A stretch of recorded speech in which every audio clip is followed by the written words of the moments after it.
Olá, me chamo Regiane Vieira e é com prazer imenso que trago uma obra hoje para trabalharmos a reflexão, o autoconhecimento e algumas questões relacionadas à neurociência. Você, pai, educador, líder de empresas, né, de equipes, seja qualquer ramo, né, e qualquer área, até mesmo um líder comunitário ou de uma instituição religiosa, você pode estar utilizando este livro, que eu vou mostrar para vocês, como um instrumento, sabe, de condução de um processo de desenvolvimento da empatia, do cuidado, do empenho e do esforço. E de alguma maneira, através dessa fábula, você também pode mostrar que os resultados obtidos sempre serão mérito dos nossos esforços. Quanto mais eu faço, mais eu tenho. É como uma poupança. A vida, na verdade, os resultados, né, da vida, o retorno da vida, ele é muito ligado aos teus esforços. Mas não esforços por esforços. Esforços no lugar certo, esforços na medida certa, esforços da maneira correta. Então, eu vou trazer para vocês um livro que eu particularmente amo, A Boa Sorte. Ai, como eu sou apaixonada por esse livro. Já esteve no meio de muitos projetos, né? E a minha intenção aqui é eu gerar alguns vídeos, né, para você, como eu já falei, né, que deseja desenvolver não só a autoliderança, né? As reflexões devem começar primeiramente em nós, para depois nós conseguirmos realmente reproduzir essa autorreflexão no outro, né? O aprender, ele não é um processo que acontece em uma única via.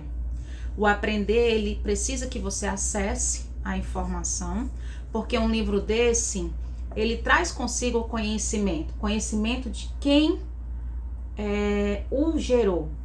Mas para você ainda não é conhecimento, é informação.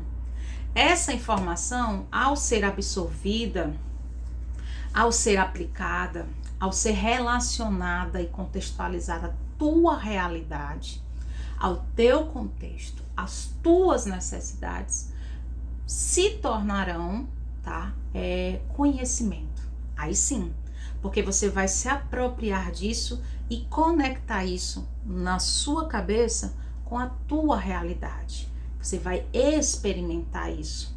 E quando você lê, experimenta, conecta, percebe e até aplica, aí sim você pode dizer que você adquiriu conhecimento. Então começaremos agora uma série de vídeos abordando a boa sorte, que se divide inclusive em 5 partes. Hoje eu vou falar apenas do prefácio, né, para que vocês tenham uma ideia da magnífica obra que você pode estar adquirindo aí na sua mão. Não estou ganhando créditos por isso, né? O Trias e o Rovira não estão me pagando nada. É que realmente eu imagino que nós tenhamos, né, que valorizar as coisas boas que as pessoas se empenharam em construir para nós. Uma obra como essa deve sim ser valorizada. Inclusive ele coloca aqui no prefácio isso, né, o quanto poderia estar sendo utilizado esse instrumento, né, essa obra, para desenvolver, né, essa questão da visão sobre o que é uma boa sorte. E eu também gostaria de aproveitar esse início, antes de começar o prefácio, sem deixar o vídeo muito longo, lógico, trazer uma reflexão para você. Vamos começar pelo título do livro, A Boa Sorte. O que significa a boa sorte? O que é a boa sorte para você? Aliás, o que é sorte para você? Vamos pensar? Vou lhe dar aí 5 segundinhos para você pensar. O que é sorte?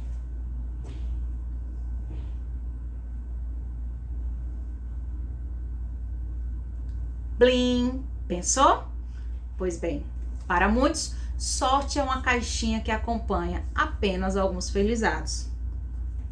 E sorte, para alguns, que essa caixinha, ela tá cheia de facilidades, de coisas e certezas que darão certo na vida, como se o sucesso pudesse vir embrulhado e entregue àqueles felizados, A verdade é que nós sabemos que sorte é um conjunto, né? Para quem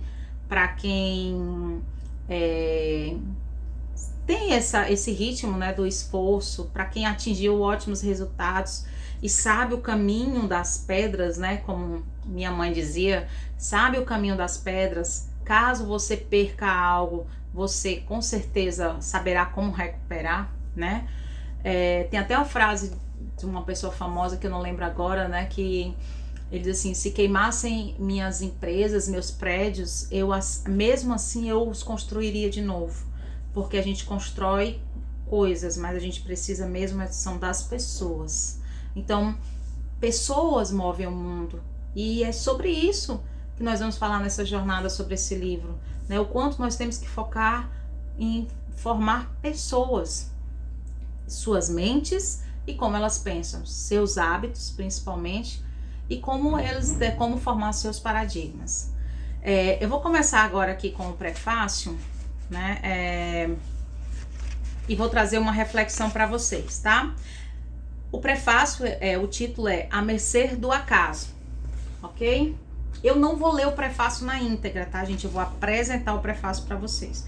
Mas ele vai começar falando sobre a questão do acaso, né? Que a vida é um acaso, que nós estamos à mercê do acaso. Eu discordo um pouco, tá? Se nós olharmos ao nosso entorno, para a natureza, nós perceberemos que não há nada de acaso, mas sim causas e efeitos, sejam eles em grandes dimensões, inclusive as que nós não podemos enxergar, mas que tudo está à medida do que deveria ser, de acordo com as ações e as intervenções de todos nós. Afinal, para mim, né, eu vou colocar assim para o meu entendimento, o acaso seria uma desorganização sem propósito, né? Seria algo fora do controle. E nossa vida, na verdade, ela tem sim, em grande medida, um controle de nossa parte. Lógico que as fatalidades devem ter respostas que estão além do nosso entendimento. Mas o dia a dia, quase tudo está ao nosso mercê.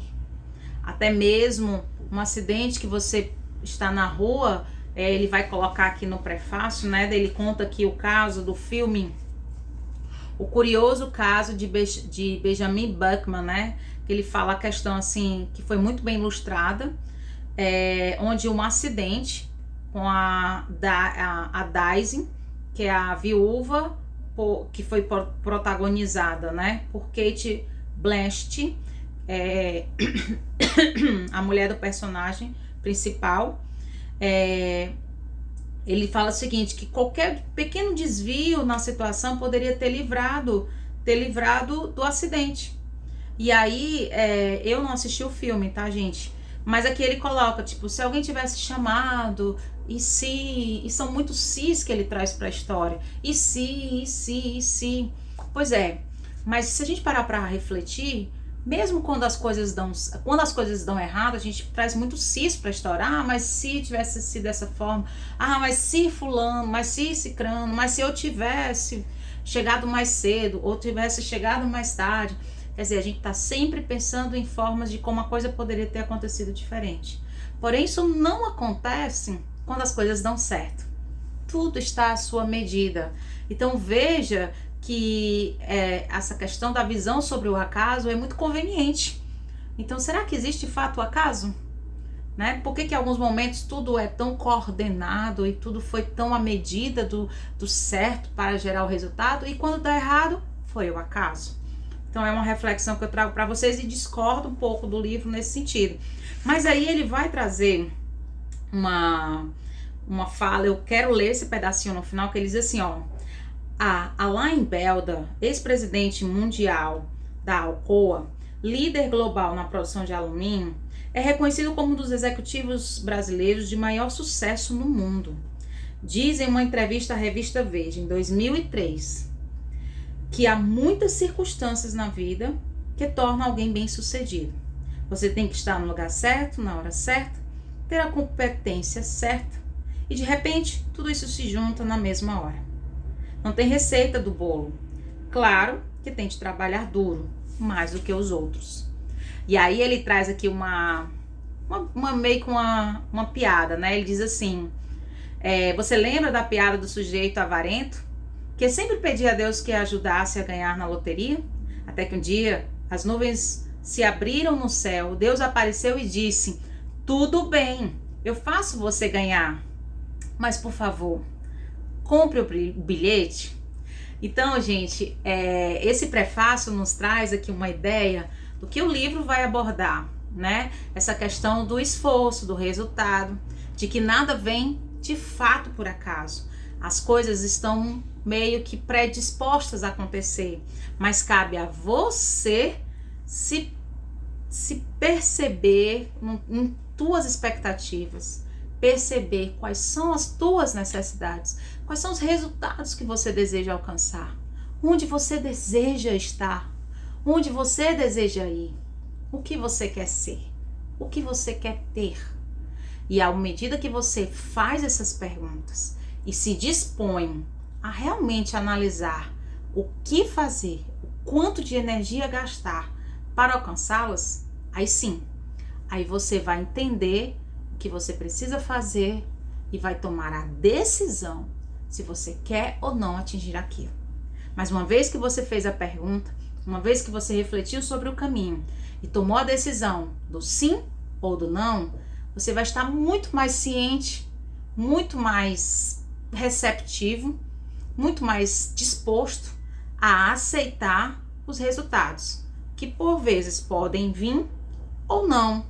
E que mesmo que você tome a decisão de sim, de gastar energia, é bacana que você também tem um outro aspecto, que é o analisar as possibilidades. Nem tudo depende de nós, e isso não é o caos. O fato das coisas não depender de nós não quer dizer que é o caos, mas o fato das coisas não dependerem de nós nos traz a medida certa de tudo o que nós podemos fazer para alcançar os nossos objetivos. E no que depender do outro, e o que você puder fazer para convencer o outro, para ajudar o outro a te ajudar, você também colocará no seu plano de ação.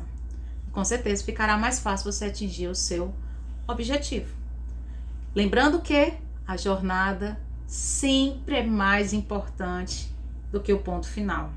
Afinal, se você não esteve lá ainda, você não sabe como é. E quando você chegar lá, será que você vai descobrir que era aquilo mesmo que você queria? Também cabe essa reflexão.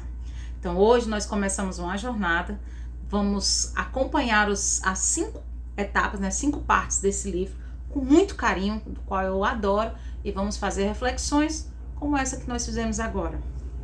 Adote o livro, trabalhe ele com seu filho, com seus liderados, com seus alunos, e você vai ver que grandes transformações vão acontecer. Bye bye e até o próximo vídeo. Tchau!